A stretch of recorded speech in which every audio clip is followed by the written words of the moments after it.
Hay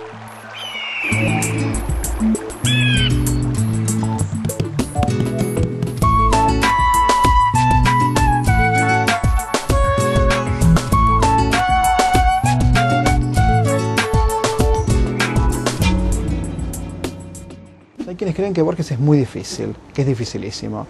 Bueno, error. Yo le pregunto y pensémoslo juntos.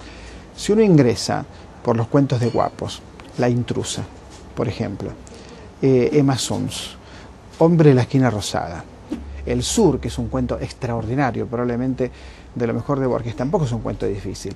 Ahora bien, si usted ingresa por Historia de la eternidad, por ejemplo, o por Discusión, bueno, ahí hay problemas filosóficos más complejos. Pero ingresar a Borges, puede ingresar por la poesía. La poesía es de una sencillez que muchas veces muchos poetas contemporáneos envidiarían. Y es bella cuando hay una pérdida. Borges dice: definitiva como una estatua, su ausencia entristecer otros campos. Es un verso hermosísimo y me parece que es muy fácilmente comprensible. Borges fue un hombre que construyó, diría yo, su obra a partir del lenguaje. Digamos, él fue encontrando sus temas en función de la fascinación o el atractivo que sobre él ejercían vertientes terminológicas, la gauchesca, la porteña, la del malevaje, la del tango, la de la metafísica. Digamos, el hecho de que él fuese ante todo un hombre sensible a la enunciación, creo yo que fue determinante en la configuración que fue tomando cada uno de sus campos temáticos. Borges empezó por ser, yo diría, a ver, voy a hacer una digresión. La diferencia entre la pornografía y el amor es que la pornografía es ostentación y el amor es intimidad. Posiblemente el repertorio de gestualidades sea el mismo, pero lo que está preservado en el amor es la delicia de estar a solas, y en la pornografía el erotismo se desplaza al campo de la ostentación. Borges empezó por ser pornográfico, ostentaba su musculatura verbal con una jactancia que impedía compartir con intimidad lo que él hacía, buscaba deslumbrar, se empeñaba a toda costa por distintos motivos en que se lo viera, que es el rasgo distintivo de lo pornográfico. Poco a poco fue comprendiendo que si la vida no está pagada con dolor, no resulta elocutivamente verosímil, y fue ganando intimidad.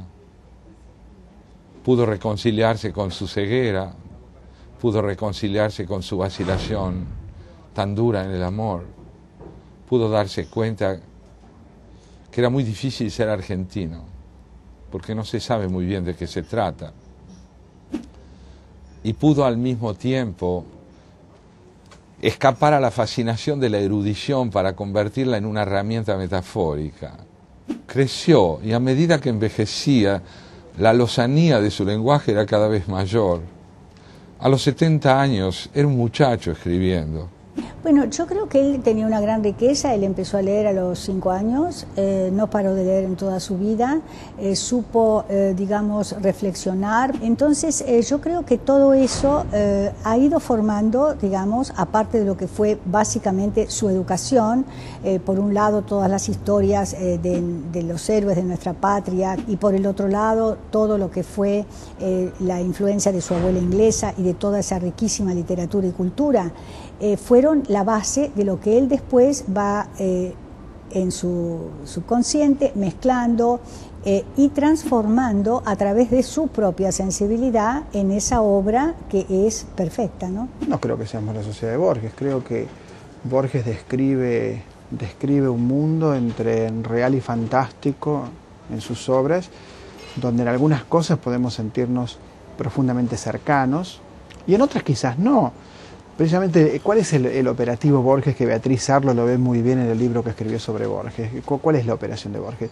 Hacer que todas las culturas pasen por lo que él llama este arrabal sudamericano. Este arrabal sudamericano es Buenos Aires. Entonces, todas las culturas pasan. Pasa la cultura judía, pasa la cultura árabe, pasan diversas culturas por ese sitio entrañable que es Buenos Aires. Un cuento típico de esto es el Aleph. En el Aleph, la casa es la casa de Beatriz Viterbo en la calle Garay, y en la calle Garay, en el sótano, hay un Aleph, es decir, un punto por el que pasan todas las culturas del universo. Todo lo que puede pasar pasa por el Aleph.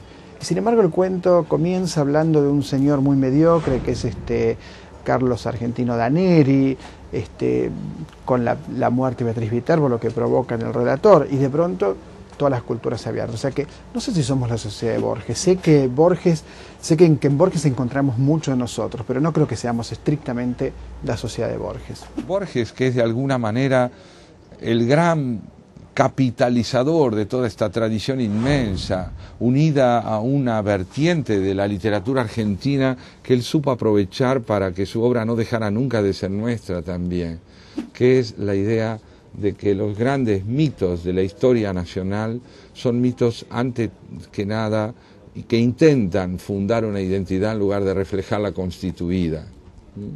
Él supo valerse de elementos de la tradición gauchesca, tanguera, histórica, para mostrar el gran drama de la identidad argentina, que es la fragmentación. Borges no trabajaba, Borges escribía, que es un trabajo arduo. Por supuesto que la sociedad no valora mucho el trabajo intelectual, pero el trabajo intelectual es un trabajo de enorme esfuerzo. ¿Qué hacía Borges? Estudiaba, leía y caminaba por Buenos Aires, caminaba mucho por Buenos Aires. En su obra hay distintos géneros, no es lo mismo el Borges de historia universal de la infamia, el Borges de discusión, el Borges de esa biografía entrañable de Evaristo Carriego, pero después recupera la tradición filosófica de Spinoza, después se hace preguntas agnósticas en distintos tópicos y en distintos libros, después tiene una obra poética impresionante o un cuento perfecto como Las runas circulares, que comienza diciendo nadie lo vio desembarcar en la unánime noche. Esa frase, esa construcción formal, que es lo que uno siempre trata con los alumnos cuando doy clase, de que comprendan que esa construcción formal, ahí está la esencia de lo borgiano. La adjetivación, por ejemplo, nadie lo vio desembarcar en la unánime noche. Cuando Borges se queda ciego, escribe el poema Los dones. Se queda ciego en el momento en que le dan la Biblioteca Nacional. Era el sueño de su vida, ser director de una vastísima biblioteca.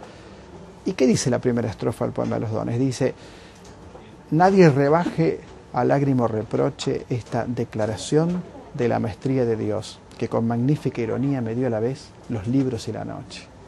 Es perfecto el verso, ¿cierto? Pero me parece que las búsquedas estéticas de Borges, parece, son parte de su permanente escribir y de su permanente leer. Él decía que era un lector antes que un escritor, y a la vez lo constituyen. Lo borgiano precisamente es ese universo maravilloso en el que da gusto y enorme placer perderse.